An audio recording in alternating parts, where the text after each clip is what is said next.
Well, the conversation between two strangers ended up saving one woman's wedding from near destruction. Yeah, when a business owner offered the bride her wedding dress, neither woman imagined the offer would become a lifeline. David Begnaud shares how a last-minute request bonded the two in a special way.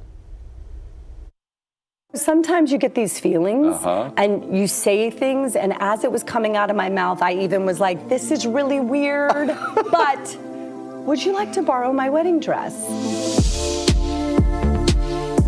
Sarah Blakely, the founder of Spanx, has built a billion-dollar brand trusting her instincts.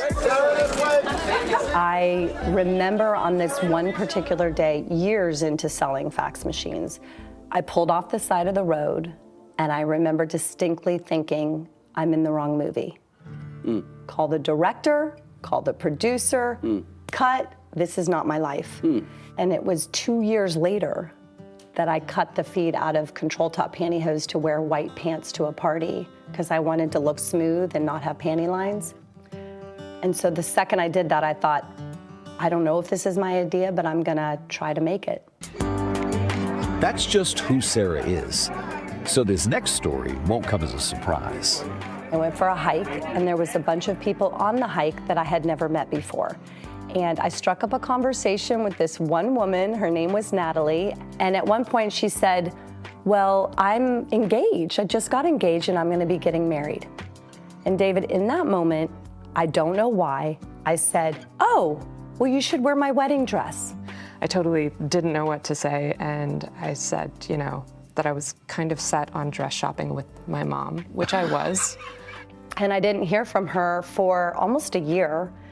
And then one day, I check my inbox, I get an email from Natalie. I got my dress back from the alterations, and they've messed up my dress, and my wedding is in a few days. Can I take you up on your offer? The dress was overnighted to her. And they're buttoning up the back, and as it's like coming, and you look up afterwards, there's this moment of how, like, oh my God, how does this fit so perfectly?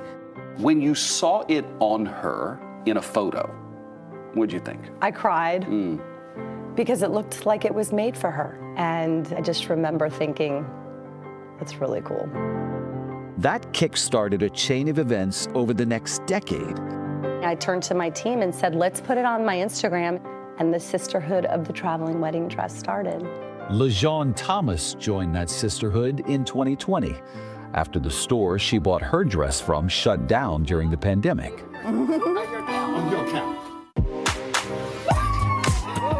13 brides have worn the same dress. It was cleaned, repaired, passed along, and has never been altered. What started as a spontaneous offer has ended up bringing strangers together. Hi, guys. Oh, my God. 10 years later, Sarah and Natalie are finally meeting again. So good to see you. And for LaJean, it's the first time. So great to meet you finally. Here we are, the sisters of the dress. I just love that we all have this connection. Yes. I love that we are a part of a story that makes people feel good, but also sparks a thought for them on honoring that voice, that inner voice, whatever that is, but also maybe gives them a spark to loan out their dress. Yeah, that's actually what I did. So when I got my dress back, I donated it back to the store so that other brides could wear it if they need it. You did? Mm-hmm. It's still there. Oh, wow. Cool? Yeah. Oh, that's so cool. I didn't know that. Yeah, I sure did. Oh, my God. Pay it forward. Yeah. I feel like philanthropy or giving back or making a difference in people's lives can happen in really small ways. But I just wonder when human beings do something, sometimes they're trying to either plug a hole, fill a hole, give themselves more of something they want to see. Is that in any way why you do so many random acts of kindness?